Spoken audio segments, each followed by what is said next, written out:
예, 오늘 토론에 참석해 주신 여러분들 감사드리고요. 저는 오늘 대회 앞부분에 진행을 맡은 정장이 부모였는데 정책연구실장 김치훈입니다. 반갑습니다. 예, 자기 정부에 바란다. 자기 등급제도 어떻게 폐지할 것인가? 예, 그냥 폐지하면 되지 어떻게 폐지하는지 다시 오늘 논의를 해야 될 필요가 있나요? 예, 아마 있을 것 같습니다. 왜냐? 잘 폐지해야 되는데 그냥 폐지하는 것도 중요하지만 폐지 이후에 장애인의 삶 앞으로 10년, 20년을 크게 영향 미칠 새로운 장애인 복지 지원 체계 이런 것들을 어떻게 우리가 만들어낼까 그에 대한 고민을 함께 우리 풀어내서 공유하고 의견을 나누는 그 중요한 자리입니다. 그래서 장애 등급제 폐지 이후에 우리나라의 장애인의 삶을 오늘 좀 그려보고 또 계획해보고 또 논의하는 그런 자리가 되겠습니다. 이 토론회는 주체는 세 분의 국회의원실에서 주최를 했습니다. 그래서 예, 국회의원 세 분 다 더불어민주당 의원이신데요. 양승규 의원하고 김상희 의원 그리고 전해숙 의원이 국회의원이 이 토론회를 주최했는데 아쉽게도 아시다시피 더불어민주당 지금 대선 경선 모두 서울인가요? 예, 그래서 예, 국회의원들 다 거기가 있습니다. 그래서 오늘 인사 말씀을 듣지는 못하겠고요. 그 대신 오늘 또 주관단체가 많습니다. 오늘 정책 토론회를. 그래서 2017 대선 장애인 차별철폐연대, 장애인 등급제 부양문제 폐지 공동행동, 그리고 전국장애인 차별철폐연대, 전국장애인 부모연대, 그리고 한국장애인 자립생활센터 협의회 이 여러 단체가 오늘 정책 토론회를 공동 주관하고 있는데요. 그 가운데 두 분 좀 모시고 인사 말씀 듣는 시간 갖도록 하겠습니다. 먼저 장애인 등급제 부양문제 폐지 공동 행동의 이형숙 공동 대표님 모시고 인사 말씀 듣도록 하겠습니다. 예. 강화문 지하역사에서 장애 등급제 부양문제 폐지를 위해서 농성을 하고 있는 장애 등급제 폐지 부양폐지 공동행동에 활동하고 있는 이영숙입니다. 예, 저희는 2012년 8월 21일에 장애 등급제 폐지에 관한 농성을 시작했습니다. 그때 당시는 분명히 새로운 대통령이 선출되는 시기이고 그래서 저희가 분명히 각 후보들에게도 장애인 폐지에 대한 약속을 해왔고 특히나 박근혜 정부는 제1호로 장애인 등급제 폐지를 하겠다고 약속했습니다. 그때 당시 분명히 폐지라는 말은 지금처럼 제 개편이 아닌 반드시 폐지를 하겠다 약속했는데 지금 벌써 5년이 됐죠. 4년이 지난 5년째 접어들 때도 폐지라는 말은 어디에도 찾아볼 수가 없습니다. 여러분들 여기 계신 분들은 아마 장애인 등급제 폐지에 관련돼서 많은 관심들이 있을 거라 생각합니다. 저는 오늘 이 자리가 정말로 되게 많이 뜻깊고 기대되고 그렇습니다. 왜냐하면은 장애인 등급제 폐지는 개편이 아닌 반드시 거기에는 대안이 있을 것이고 대안 안에는 예산이 반드시 반영되는 것은 누구보다도 이 장애 등급제 폐지를 열망하고 분명히 여기에 폐지에 대한 약속을 하신 분들은 잘 알고 계실 겁니다. 그래서 오늘 이 자리가 그런 대안이 잘 만들어지고 특히나 오늘 발제와 토론하신 분들이 이거에 대한 대안을 이 자리에서 충분히 이야기할 수 있다고 생각합니다. 그래서 우리는 반드시 새로운 정부가 들어서면 새로운 대통령이 들어서면 반드시 장애 등급 폐지를 그 말 같지도 않은 개편이 아니죠. 반드시 폐지에 대한 대안이 나왔으면 좋겠다는 생각에서 인사를 가름합니다. 감사합니다. 이형숙 공동대표님의 인사 말씀 들었고요. 이어서 한국장애인 자립생활센터 협의회를 대표해서 서울시 장애인 자립생활센터 협의회 최영기 회장님의 인사 말씀 또 듣도록 하겠습니다. 네, 반갑습니다. 서울시 장애인 자립생활센터 협의회 최영기라고 합니다. 네. 어떻게 보면 이미 벌써 장애 등급제가 폐지되었어야 할 건데 아직까지 지금 장애 등급제가 폐지되지 않았습니다. 그래서 지금 뭐 병증, 중증 완화 정책을 지금 펴고 있고 또 하지만 우리는 어떤 선별적 복지보다는 보편적 복지를 이야기하고 싶습니다. 활동보조 하나 얘기를 드리겠습니다. 활동보조 현재 장애 1급부터 3급까지 장애인이면 활동보조를 다 받을 수 있는 게 아니라 신청할 수가 있는데요. 사실 등급과 상관없이 활동보조 같은 경우에는 인적조사표라고 하는 게 있습니다. 인적조사표에 의해서 220점 이상이 되면 활동보조를 단 1시간이라도 받을 수가 있습니다. 이것은 장애 등급과 상관이 없습니다.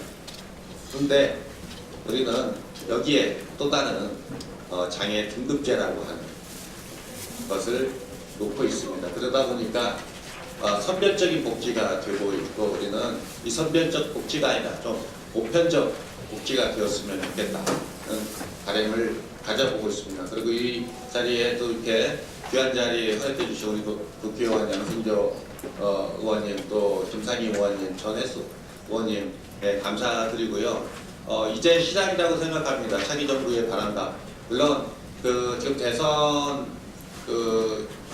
캠프가 꾸려지면서 장애등급제 폐지한다고 했습니다. 그래서 장애등급제가 분명히 폐지되어야 하고 이후에는 장애등급제뿐만 아니라 부양문제도 같이 폐지되어야 한다고 생각합니다. 그래서 장애등급제뿐만 아니라 부양문제 폐지에도 많은 관심을 좀 부탁드리겠습니다. 감사합니다. 네, 감사합니다. 네, 두 분의 인사 말씀 들었고요. 오늘 이 토론회를 이제 이끌어 주실 분을 소개하기에 앞서서 또 저희가 한 5시 정도까지 이 토론이 예약되어 있는데요.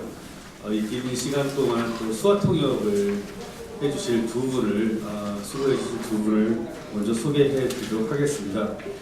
박미애 선생님 또 이현정 선생님 두 분 수화 통역사 선생님을 소개해 드리겠습니다.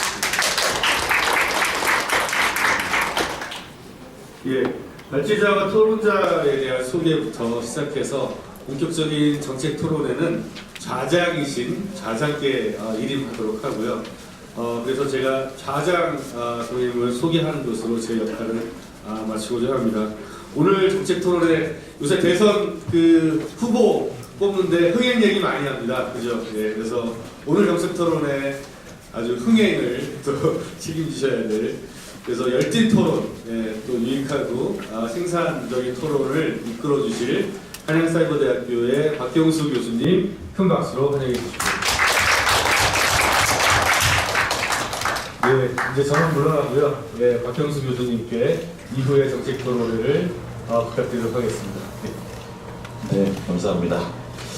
이거 흥행을 책임지라 그러니까 사실은 뭐 제가 책임 안 져도 오늘 상당히 이제 핫 이슈이기 때문에 상당히 공방도 예상이 되고요. 또 많은 의견들이 있을 것 같고 오늘 특별히 또 주제 발표해 주실 분들은 오랫동안 이 등급제 폐지를 위해서 활동을 해오신 분들이고 또 우리 토론해 주시는 분들도 보면 사실은 뭐 정부에 계신 분도 계시고 연금공단에도 오셨고 또 개발원 정책부서에도 오시고 또 장애 단체에서도 오시고 상당히 각 나름대로의 어떤 입장을 가지고 오셨기 때문에 오늘 많은 논의가 있을 거로 생각이 듭니다. 또 여러분들도 이따가 이제 토론 말미에 시간을 드릴 테니까 또 여러분들 하시고 싶은 말씀이나 의견이 있으시면 기타 없이 또 제시를 해주시고 이렇게 해서 한번 해보도록 하겠습니다. 그래서 오늘 이제 3시간 동안 이렇게 우리가 토론회를 진행을 할 텐데 오늘 다 아시는 것처럼 이제 두 분의 주제 발제가 있을 거고요. 또 이어서 한 10분 정도 휴식을 갖고 그 다음에 지정 토론 5분 이렇게 이제 하도록 하겠습니다. 그래서 주제 발표는 두 분이 각각 이제 다 25분 정도씩 그렇게 해주실 거고요. 그 다음에 지정 토론은 한 10분 정도 이렇게 진행을 하려고 생각을 하고 있고요. 그리고 이제 마지막에 한 30분 정도 종합 토론하면서 정리하도록 그렇게 하겠습니다. 그 주제 발표의 그 내용을 보시면 잘 이렇게 구성이 되어 있는데요. 지금 현재 그 장애 등급제 문제점과 개선 방안이 무엇인가 이런 발제에 이어서 그다음에 장애 등급제 폐지 이후 과연 어떻게 할 것인가 이것까지 대안이 제시가 돼야 되겠죠. 그래서 여기서 제시하고 있는 것은 이제 개인 예산 제도 기반한 이런 맞춤형 복지 서비스 운영 방안에 대해서 또 말씀을 해주시고 이렇게 왔습니다. 그럼 제가 발표자와 토론자를 소개를 해드릴 텐데 여러분들 소개해 드릴 때마다 큰 박수로 환영해 주시면 감사하겠습니다. 먼저 장애 등급제 문제점이 개선 방안에 대해서요. 전국 장애인 차별철폐연대 박경석 상임 대표님 나오셨습니다. 여러분 큰 박수로.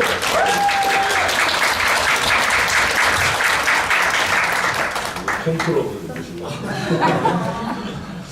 두 번째 발제는 장애 등급제 폐지 이후에 여러 가지 이제 운영 방안에 대해서 전국 장애인 부모연대 김기령 사무총장이 나오셨습니다. 제가 토론입니다. 자, 그 다음에 지정 토론 5분 나오셨습니다. 학계를 비롯해서 쭉 오셨는데요. 첫 번째 순서대로, 토론 순서대로 제가 소개를 해드리겠습니다. 먼저 중부대학교의 이경준 교수님 나오셨습니다. 감사합니다. 그 다음에 국민연금공단 장애인 서비스 지원팀의 신동관 부장님 나오셨습니다. 감사합니다. 자, 세 번째는 우리 장애인 정책이랑 연구를 담당하시는데요. 한국장애인개발원의 김정희 정책연구실장이 나오셨습니다. 자, 그 다음에 한국장애인단체 총연맹의 김동범 사무총장이 나오셨습니다. 그리고 마지막으로 보건복지부 장애인정책과의 이물기 과장이 나오셨습니다. 자, 그럼 먼저 우리 발제를 들어보고 그 다음에 또 논의를 이어가도록 하겠습니다. 먼저 그 박경석 대표님께서 한 25분 정도 파워포인트가 준비되어 있다고 하셨는데 설명 부탁드리겠습니다. 네, 반갑습니다. 저는 전국 장애인 차별철폐연대의 박경석이라고 합니다. 25분 동안 발표를 신중하게 하도록 하겠습니다. 일단은 들어가기 전에 하고 싶은 말은 박근혜가 내려가니 세월호가 떠오른다라는 이야기들이 있지 않습니까? 그래서 저도 그것들을 좀 고민하면서 박근혜가 내려가니 장애 등급제 폐지가 떠오르는군요. 뭐 이런 이야기를 해보고 싶습니다. 박근혜 시죠. 는 이 장애 등급제 폐지를 명확하게 약속을 했습니다. 그렇지만은 지난 4년 동안 장애 등급제 폐지는 그냥 이 세월호가 물밑에 있었듯이 전혀 거기에 따른 정책적 대안과 거기에 따른 책임 있는 이런 논의나 그리고 실천적 계획이 실행되지 않았다라는 것이 저희가 이야기하고 싶은 이 주제 중에 하나입니다. 그래서 이 자리를 통해서 이제 북한에도 내려가고 또 지금의 대선 후보들 모두가 또 장애 등급제 폐지를 장애 문제의 가장 핵심적인 이 주제로 공약을 내걸고 있고요. 그리고 지금의 대선 후보들, 중요한 대선 후보들은 공식적으로 공개적으로 장애 등급제 폐지를 약속을 했습니다. 그런데 이 시기에 정말 이 장애 등급제 폐지가 어떻게 돼야 되는가라는 대안은 이후 장애인들이 바로 내년, 후년 이 문제가 아니라 앞으로 10년, 20년, 30년 후에 우리의 삶을 어떻게 설계할 것인가가 핵심적인 주제가 되어야 된다라고 생각합니다. 바로 내일의 문제가 아니라 내일, 모레 이런 단기적인 문제가 아니라 장기적인 계획, 적어도 지금의 대통령 선거에서 5년 동안의 계획의 그 종착점의 모습들은 어때야 되는가라는 것들을 좀 제시하고 이것을 가지고 다음 정권을 맡을 사람이 이것이다 라고 함께 장애인계가 특히 보건복지부가 함께 해주시면 더 좋고요. 그래서 보건복지부가 함께 해주실 거죠. 이렇게 함께 해서 이것들 전체 장애인계와 보건복지부가 함께 이렇게 제시하는 자리가 좀 됐으면 좋겠다. 좀 자신감을 가지고 그리고 우리의 삶이 어떤 건가를 진짜 말이 아니라 생활 속에서 느낄 수 있는 계기가 됐으면 좋겠다라는 것이 발표의 주제이기도 합니다. 오늘로 1687일째 저희는 장애 등급제 변화문제 폐지를 위해서 광화문에서 농성하고 있습니다. 먼저 박근혜가 약속한 겁니다. 보시면 이 장애인계 1번 공약으로 장애인 고집 보장법 제정이라고 했는데 저는 어떻게 되는지 한마디도 아직 이번 정권 내에서 제대로 이야기된 적이 없습니다. 그리고 장애 등급제 폐지 및 개선이라고 했어요. 폐지하고 난 뒤에 그 다음에 개선하겠다라는 건데 여기 폐지의 말은 솔직히 어디를 가보고 개선만 이제 있는 것이 지금의 이 현실입니다. 자, 이 박근혜 정부의 이 140개 국정과제 중에 50번째에 장애인의 권익보장 및 편의정진이라고 이렇게 명확하게 국정과제에 인수위 때 발표한 이 자료예요. 그래서 장애 판정책의 기획단을 구성을 했어요. 초기에 진영보건 장관 때죠. 그때 저도 거기 참여했었고 이 발표하시는 많은 분들이 여기 함께 참여했습니다. 우리 김동범 총장님도 함께 계시고요. 그리고 이렇게 장애인 개간 전체가 같이 확인을 해서 여기에도 자료를 보면 저기 기본 계획에 장애 등급제 폐지라고 돼 있어요. 폐지 및 장애 등급제 개편이라고 명확하게 이 자료에 나와 있습니다. 자, 그런데 이 2014년도 와가지고 보도자료를 보건복지가 됩니다. 정부는 장애 종합행정 도구를 새로 개발한다라고 이렇게 2014년도 3월 28일 나온 보도자료로 돼요.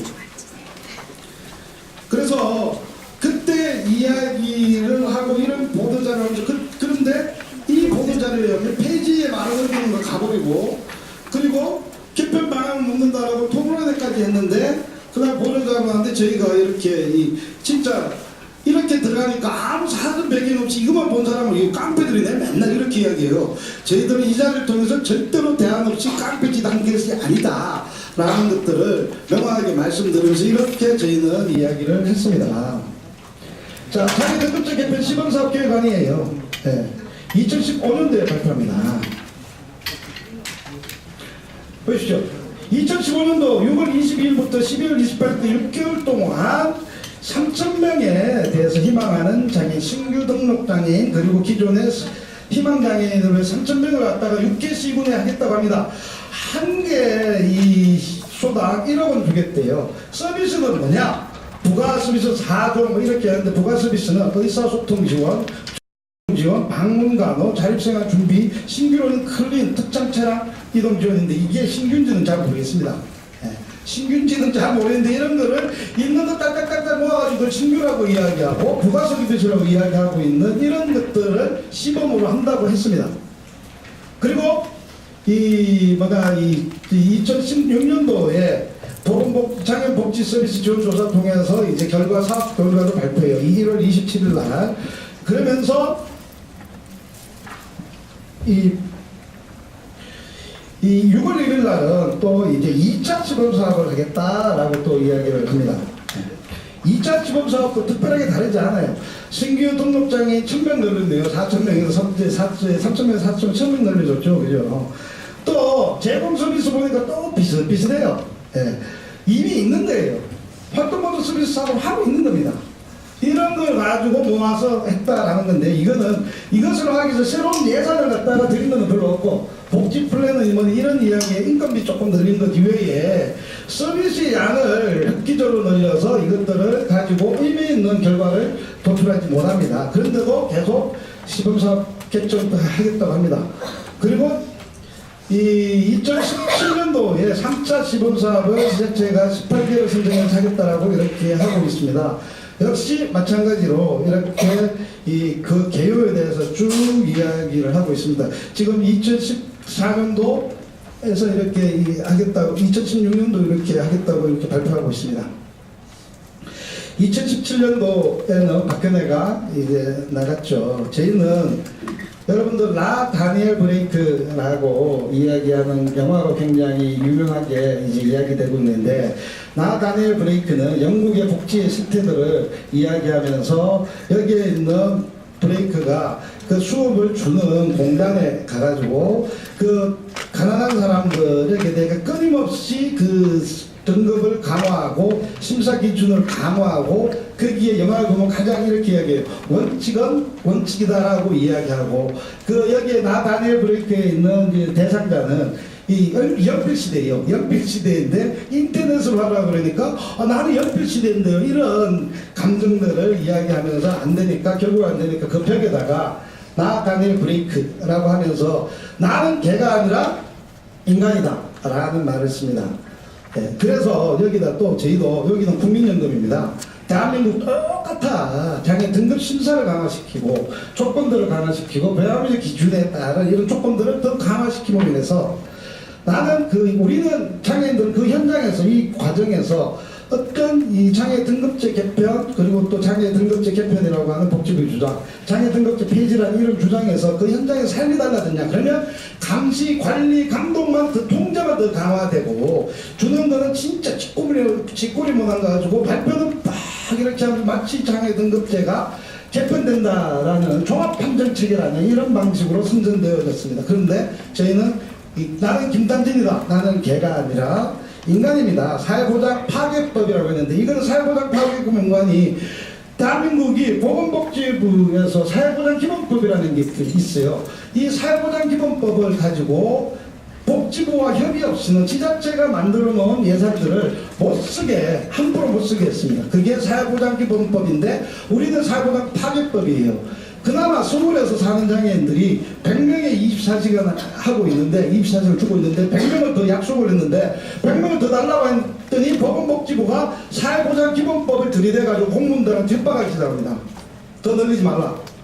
그래서 지방자치단체마다 장애인들이 진짜 너무 열심히 해서 피 터지게 싸워서 늘어놓은 사회복지 예산, 활동보조인 권리 문제 이런 거 했더니 바로 다 날아가기 시작해요. 지방 공무원들은 복지부는 무서워가지고 또 가면 감사 나온다 그러면서 알아서 깁니다.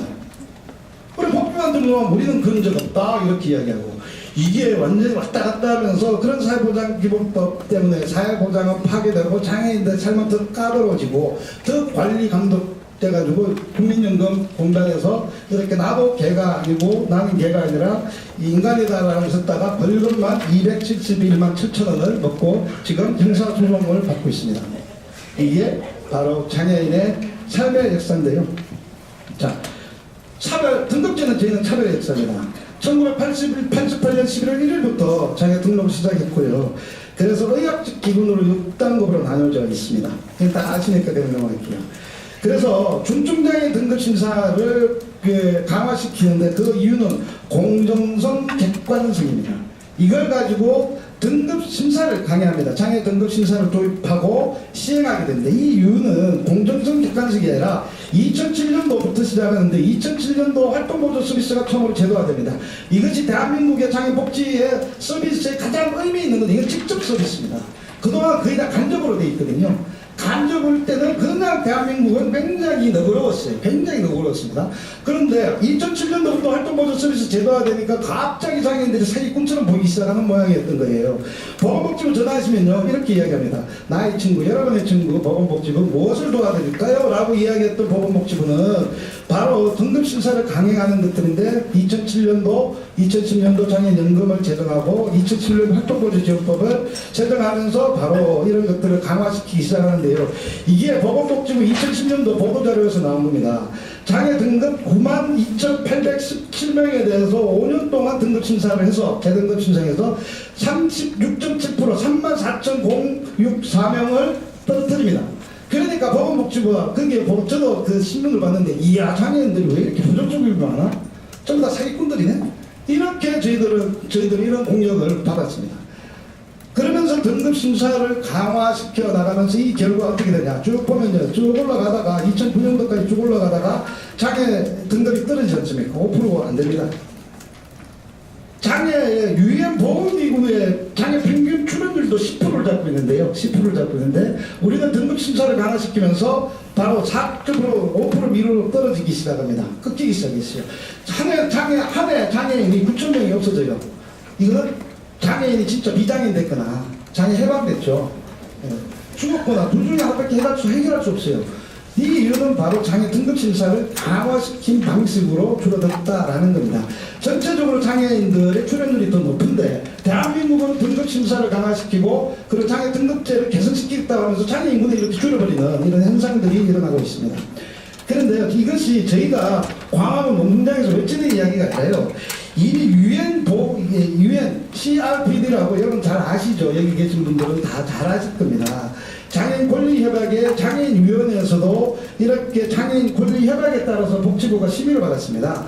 그래서 2014년도 9월 17일 날에서 18일까지 심의받고 2014년도 9월 30일 날 최종 견해를 이렇게 발표를 하게 되는데요. 바로 그때 이야기는 대한민국 UN 장애인위원회에서 이렇게 이야기합니다. 대한민국아 의료보호의 그한 장애인복지법을 재검토하실래? 그리고 협약이 옹호하는 권리에 기반한 접근 방식을 조화하라. 그게 뭐냐? 장애 심사 및 등급 판정 시스템을 재검토하고 그리고 개인의 특성 및 환경 욕구 등을 반영하라라는 것들이 유엔에서 장애인위원회에서 대한민국에 권고한 사항이에요. 그래서 우리가 지금 며칠 날 이렇게 떠드는 이야기는 바로 국제적인 권리나 이런 모든 부분들에서 이미 정면된 이야기이지 그냥 한 깡패 이야기가 아니다라는 걸 꼭 말씀드리고 싶습니다. 차별의 역사는 이럽니다. 내려면 장애인 혹시나 등급이 떨어질까봐 이렇게 등급 떨어지면 수급권도 못 받는다 이런 이야기 불안에 뜨고 있습니다. 내 지체적인 일급 또 마찬가지로 등급 떨어지면 어떻게 살아갈까요? 이런 고민을 하게 돼요. 나 다니엘 브레이크처럼 언어 장애 죽입니다. 죽음보다 독한 삶에서 우리는 평범한 삶으로 살고 싶다는 이 욕망들이 바로 장애 등급제라는 것들을 어떻게 칼날처럼 잘려나가는가를 이야기해주고 있습니다. 자, 장애 등급제 개편의 문제점입니다. 바로 저는 논의 과정에서도 문제점이 있다. 이것이 첫 번째 장애 판정기획단의 합의사항에서 2013년 12월 달에 복지부와 장애인계가 그 기획단에서 발표한 자료입니다. 중경 단순화 과정을 거치지 않겠다고 명확하게 약속을 했어요. 그리고 이것들을 종합판정체계라는 것들을 만들 필요성에서 동의했는데 그래서 거기에 뭘 집어넣느냐 장애인연금, 장애인수당, 소득보장에 대한 것들도 집어넣겠다고 했어요. 그런데 3차 시범사업에는 그게 없어요. 안 넣지 않습니까?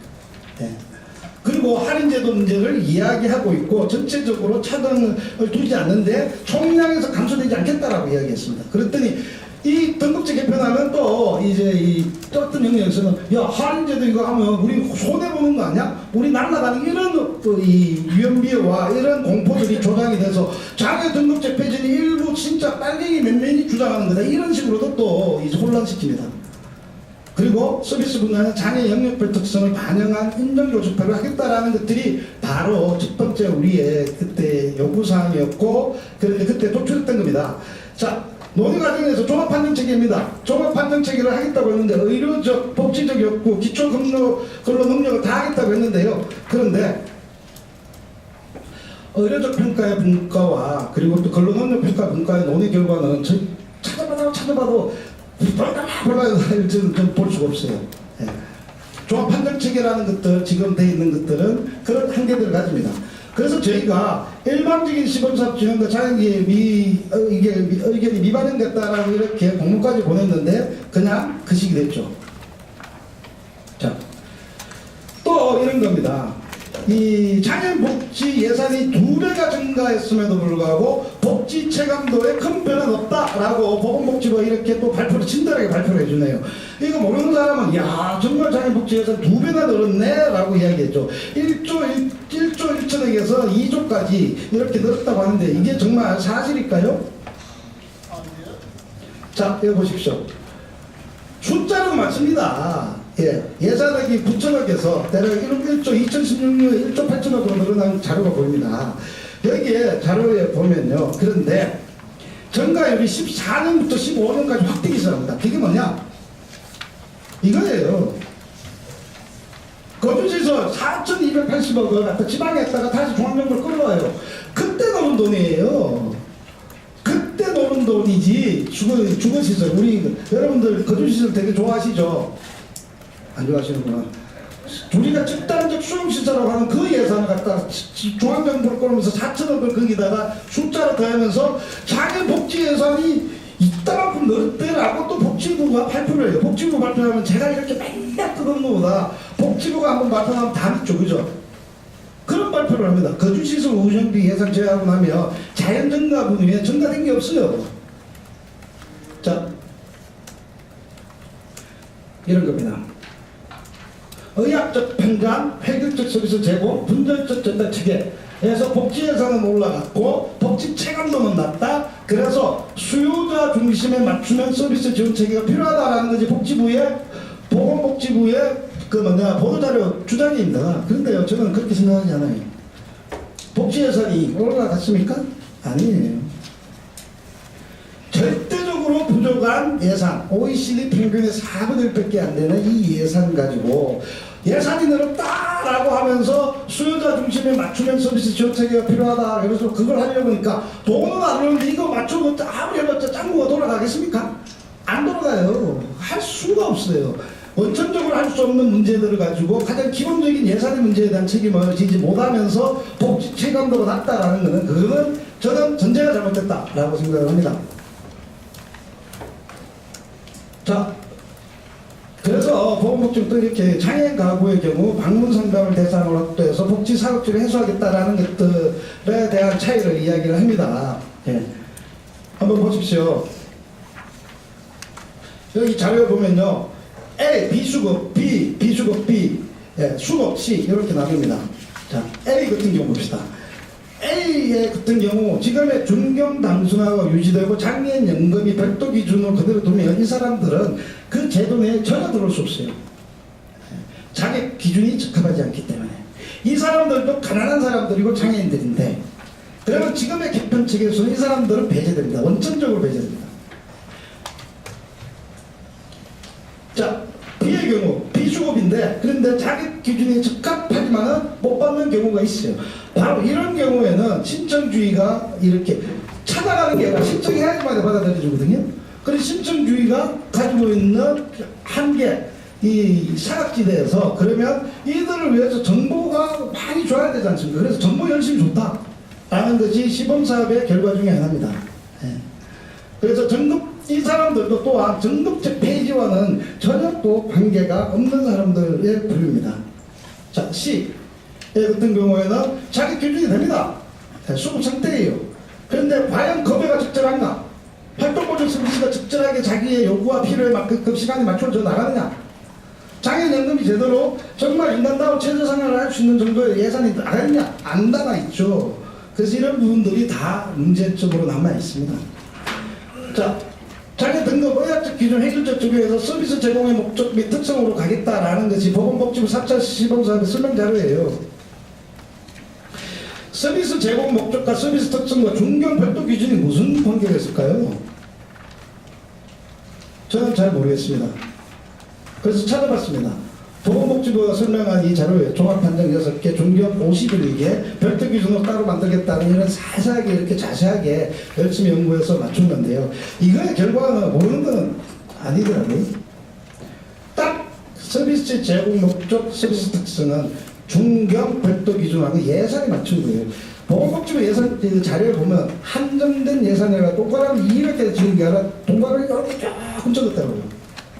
한정된 예산입니다. 이 상황에서 이것을 논의할 수 있는 완전 기초적 자료가 되느냐라는 걸 질문하고 싶습니다.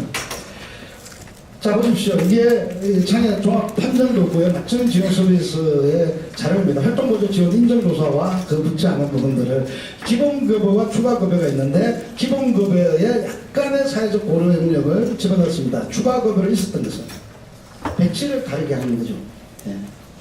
그런데 여기에는요, 그런데 서비스 욕구와 필요도는 어디 있습니까? 자기의 결정이라면, 자기의 선택이라면, 나의 요구에 기반한 것들이 맞춤형 서비스라고 하는데 이걸로 나의 요구에 기반한 서비스의 양을 결정할 수 있습니까? 못하죠.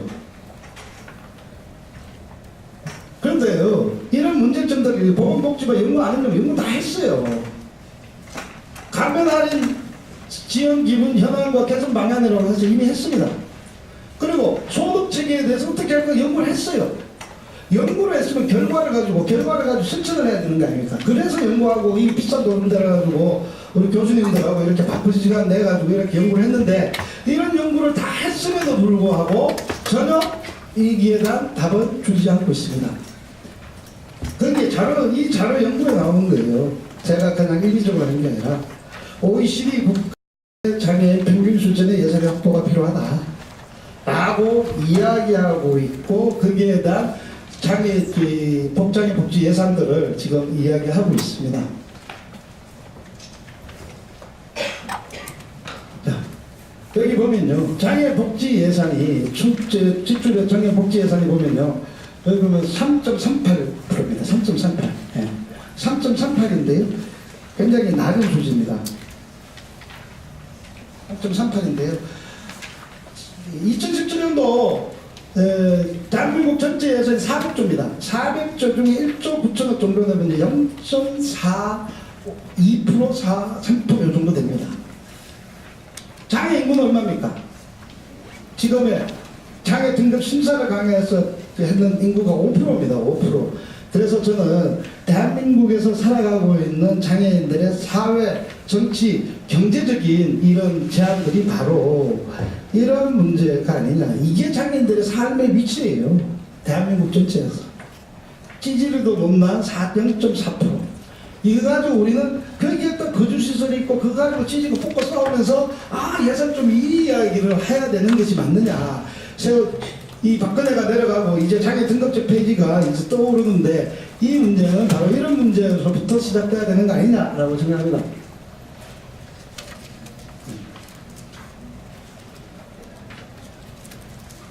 저희는 좀 제시하고 싶습니다. 대안으로. 그 방향은 OECD 평균 수준의 장애인 예산을 5년 내로 확보한다라고 생각하고 대략 10조 정도의 장애인 복지 서비스 예산, 장애인 연금 예산들을 가지고 지금의 5배 정도 수준이 돼야지 장애인의 삶을 설계할 수 있는 거 아니냐. 맨날 매년 하락을 못 보면서 설계하는 게 아니라 10조의 예산을 가지고 한번 설계해보면 안 될까요? 라고 좀 제안을 하고 싶습니다. 그 속에서 방향이 보이고 목표가 보여야지 내년도에 어떻게 할 것인가 보이지 내년도 조금 해놓고 또 고치자 이런 방식의 논의는 좀 너무 소모적이지 않느냐라고 저는 생각을 합니다. 이게 공단시공부 열반 모형이 2차 3차 산업의 종합판정조사를 가지고 지금까지 했던 요 부분이 바로 이제 이 종합판정 체계의 이 지금의 복지부에서 제시를 한 건데요. 저는 좀 따로 좀 제시를 하고 싶습니다. 정부가 이제 예산을 확보해야 돼요. OECD 평균 확보, 사회복지세를 목적세를 도입하든 아니면 지금 장애인계에서 이야기되고 있는 국가장애보험체계를 만들든 각종 기금을 이야기하는 어떤 방식으로든 되든 간에 OECD 평균의 예산을 확보해야 된다라고 저는 생각합니다. 그래서 이것들이 전제된 후에 장애복지공단도 이건 전달체계 문제입니다.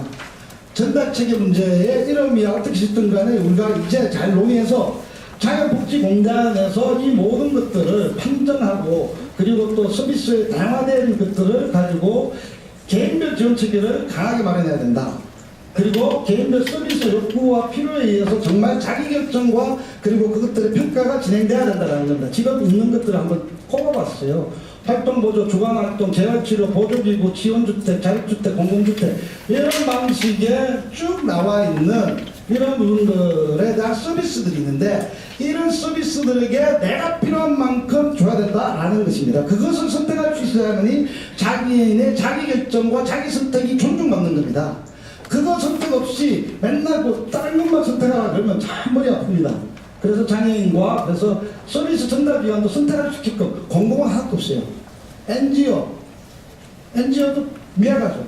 사회복지법인이 있습니다. 사회복지법인이 세습이 가능한 굉장히 세습이 가능한 체계들로 되어 있는 구조이기도 합니다. 이런 문제들이 좀 검토돼야 될 사항이다라고 생각을 합니다.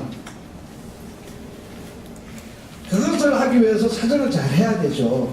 그래서 복지 코디네이터라는 것들을 배치해서 적절한 수준의 이런 부분들을 평가할 수 있는 체계들을 쭉 이제 마련해야 된다고 저는 생각합니다.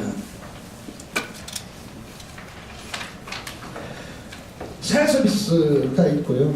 사회서비스는 이 많죠. 복지가 있고 보건의료 있고 교육 있고 뭐 고용 있고 주거 있고 문화 있고 이런 환경이 있는데요. 장애인이 직업의 수용시설이 아니라 지역사회 내에서 국가가 제공하는 지원주택, 자립주택, 공공주택으로 개별적으로 다 거주하면서 그것을 엮을 수 있는 국가의 공공서비스, 복지, 교육, 노동 이 연계되는, 그래서 이 사람이 시설에서 아니면 지역사회에서 사는 장애인이 24시간을 설계할 수 있어야 됩니다.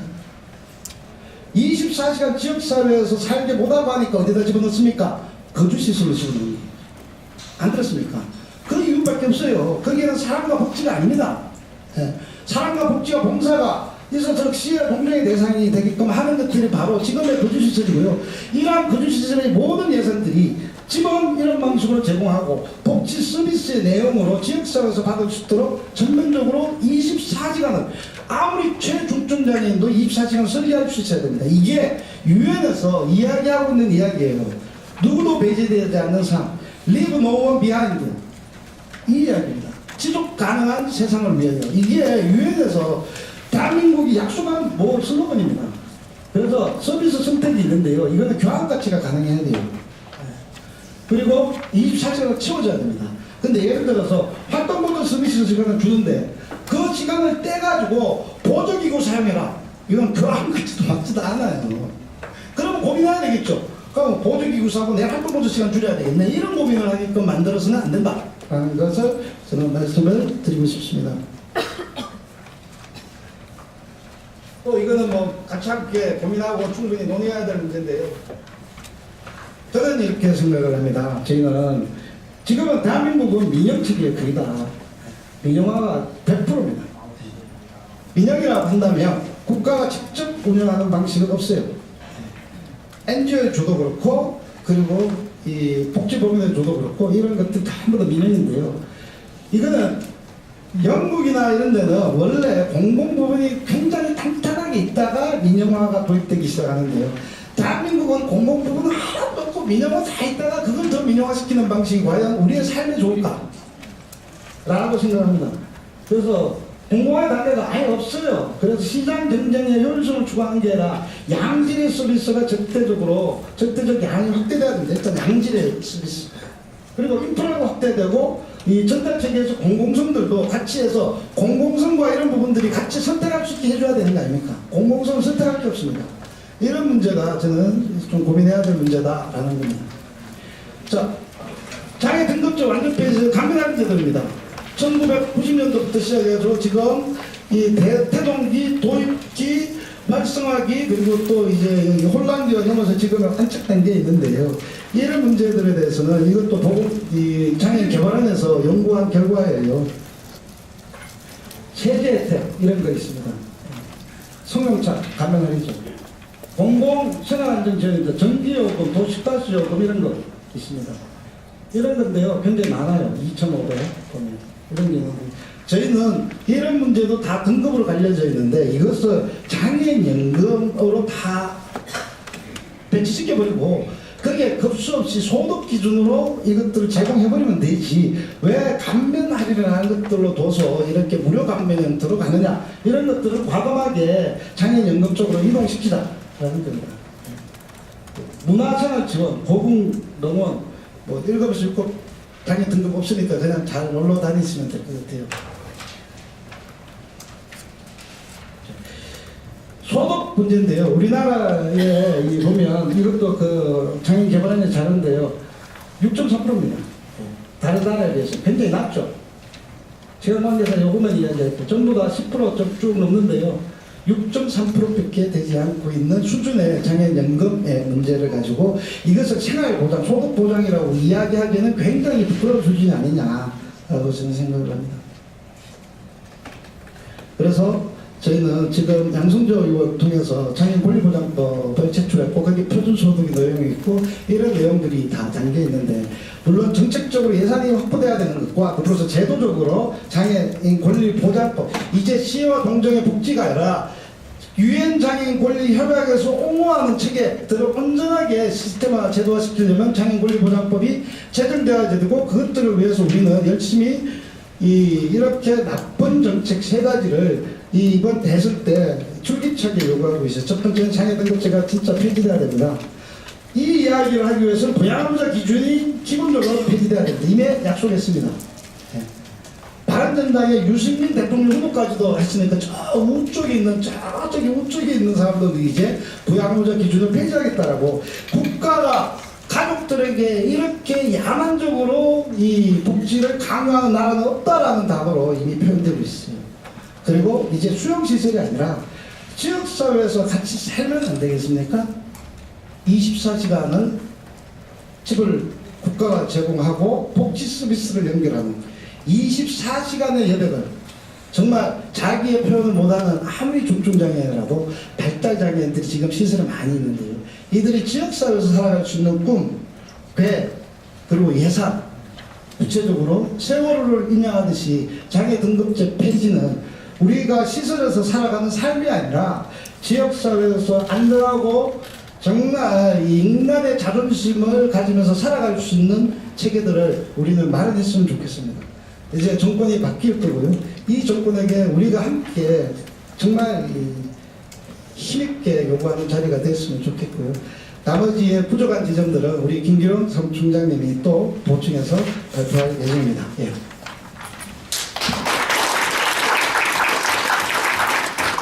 네, 수고하셨습니다. 시간을 좀 많이 쓰시긴 했는데 아무튼 우리 장애 등급제와 관련해서 정책 전반에 대해서 쭉 이제 말씀해주시고, 또 이 등급제와 관련된 어떤 투쟁의 역사, 또 이제 각종 평가, 그다음에 방향성, 이렇게 좀 잘 설명을 하셨습니다. 물론 제 생각에도 이 방향성에 대해서 크게 반대하거나 거부하실 분은 없을 거라고 생각하는데, 다만 이제 그 속도나 방법에 대해서 이제 그런 논의들이 더 있어야 되겠죠. 이 생각하고.